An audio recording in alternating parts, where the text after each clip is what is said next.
e que viñera hasta aquí, hasta Ribeira, a presentar o meu libro, para mí é unha auténtica honra, e pola amistad que nos une e o respeto e o cariño que nos temos mutuamente, bueno, pois estou inmensamente agradecido e un placer. Igual que a ti, Uxía, de verdad, moitas gracias tamén, todo este o detalle e a ti que non che gusta García Márquez, que che gusta o libro, para mí é un honor, xa. Non sei contestar a pregunta. Pois vou contestar a pregunta. Por que se inicia a miña aventura cas plantas medicina ou con esta experiencia concretamente da ayahuasca e estas plantas? Porque eu sempre tive esa curiosidade desde pequeno. Eu criei na Escola das Monxas Sagrado Corazón de Jesús e depois tive a fortuna de ter ao meu abuelo que adoraba o sol, sempre dixía, o único dios que hai é o sol, que hai por aí. Pois miña abuela Manuela, gran maestra, duquesa de Poi, e que tan sensible para todo, que cando díxeme un día, xa con 90 e tantos anos largos, sempre estaba cunha sonrisa na boca e a verdad que nunca me acordo de que se queixara de nada. E tiña esa... cheguei ao comedor e tiña así esa mirada así como perdida e tal, xa non podía andar moito daquela e dixenlle, abuela, e como era unha muller moito de fe, porque ela foi protestante cando había que ser católico, o sea, máis fe que esa nai. E evangélica, iso, correcto. A miña nai aquí para corroborar. Se ajo minto, avisa mamá. Miña meu pai aquí vigilando aí. Pois dixenlle eu, abuela, non te preocupes, muller, que ti vas ir ao cielo, que sempre fostes boa. E dimela, meu fillo, eu ao cielo sei que vou ir, home, pero non porque fun boa, porque o inferno só pasei. Entón, criados así con esos maestros e bueno, cos meus pais que me axudan tanto, bueno, pois estaba ao mellor saturado de teoría. Un dos meus mellores amigos é Rubén Aramburu, un cura que estuvo aquí tamén, é un gran erudito, pasamos moitas noites ali nos veráns alá en Montelouro. Eu sempre tuve moita curiosidade a estas inquietudes que temos todos, algúns máis que outros, pero bueno, sempre estuve.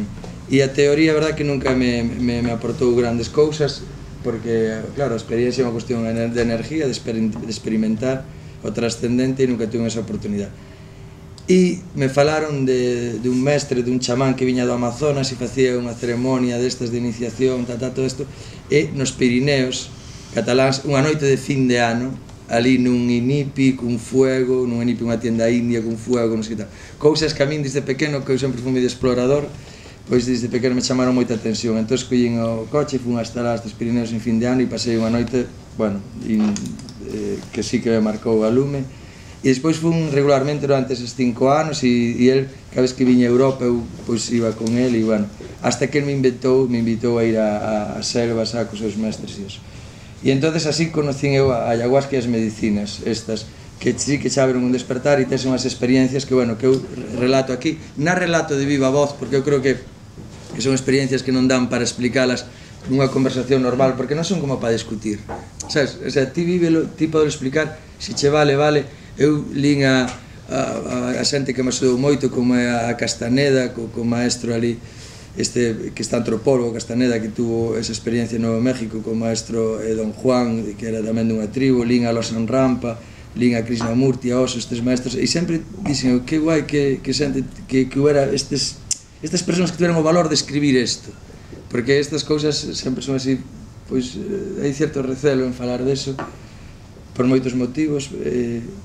Entonces, bueno, pois eu tampouco quero verbalizar nada deso, e o que fixen foi escribir este diario porque a experiencia que iba a vivir sabía, e o sitio onde iba a ir sabía que era importante non perderme, que pois que a memoria cos anos non me xojaron a mala pasada, porque sempre depois que a distancia do tempo, entonces dicín tomar notas a título personal para min, para tamén deixar o meu testemunho a miña filla e que quedara aí.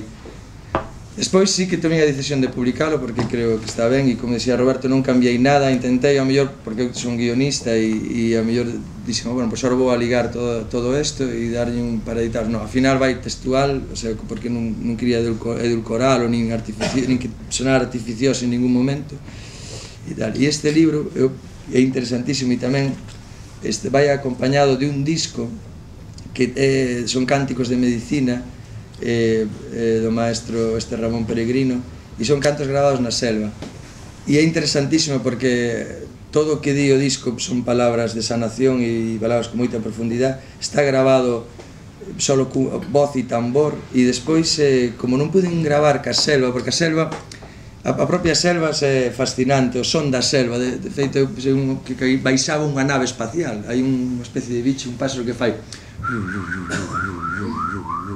Estaba na máquina e disse, bueno, xa están aterrizando os ovnis e non me extrañaría nada.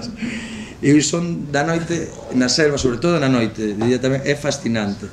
E os chamáns cantan ca selva, eles afinan co tambor, encenden o lume, completamente sagrado o lume, non podes ir a tirar un papel ou algo así, que claro, estaba che de picaduras e supuraba por todos os lados, pero como tires algo o lume, víranche, sabes, o lume dun respeto, sempre fai o lume a mesma persona, e eles afinan así, unha vez que cantan o tambor no lume, para que este ben afinado, empeza e toda a selva parece que se... parece non, realmente afina con eles. Sei que isto a mellor queda místico demais, pero quen ten páxaros de canto, eu teño un amigo meu que é Quín García, que el ten páxaros de canto e vais de internet a outros páxaros para picalo e soltallos de play e os páxaros de canto se pican e danlle duro. Os chamáns fan exactamente o mismo, eles cantan e os páxaros e quedan. Pero non tive a oportunidade de gravar eso, non tiña os medios técnicos, era imposible, xa bastante chegar a ir cun mesmo. Ali non se leva equipaxe, non se leva mochila, para ir a selva solo se leva, como din eles, se leva machete, chisqueiro, unha linterna, hamaca e mosquiteiro, non se leva máis. Ali se come, se bebe, non se leva nada máis.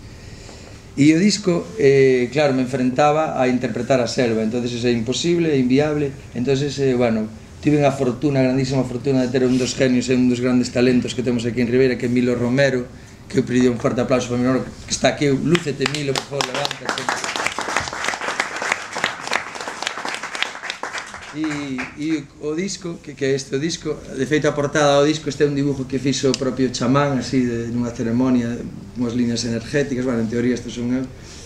E o disco levounos moitísimo traballo porque gravamos de todo, gravei desde o meu gato hasta gravamos ríos e fomos ao monte a gravar de todo, depois procesar todos estes sonidos e tive un traballo, verdade, auténticamente faraónico e titánico, non? Noites e noites aí traballando os dous e, bueno, gracias ao talento e aos conocimientos de Emilio que está, bueno, que está o disco realmente fascinante. Eu teño aquí unhas instruccións para escoitar o disco que as leo textualmente porque non se me ocurre nada mellor, que pon aquí: como bo cociñeiro de sarjo pinta robalisa que o son mamá.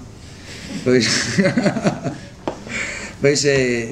nunca deixaría comer estas maravillas con salsa de bote, pois do mesmo xeito, para escoitar o disco recomenda a intimidade dunha habitación oscura tumbado na cama e non negociar, unha vez situado non negociar ca mente, sentir sabor de cada nota está onde ten que estar. E se o escoitas pilotando, as viaxes serán cósmicas. Eu non escoito o disco no coche porque hai uns graves tan maravillosos aí que o motor os come, pero bueno, tamén se pode escoitar. E a galleta do disco, isto é un dibujo da tribu dos Xipibus, que este dibujo realmente só pode facer alguén que tuviera unha experiencia así, porque é o que ves cando tes ese desdoblamiento e tal, que non vou profundizar sobre eses temas, tens que ler o libro e xa está. E, bueno, este é o traballo que eu presento aquí e que tamén acompañado estou. E, bueno, como creador e xa que Deus me dotou con esta cualidade de crear e tal, a veces nós, verdad, como artistas tendemos a aplicar unha fórmula que funciona, sabes, pois no meu caso, pois teño a fortuna de ter heredeiros da Cruz e está ben, pero claro, somos exploradores e queremos seguir buscando e entonces cada topas algo pois digno de que como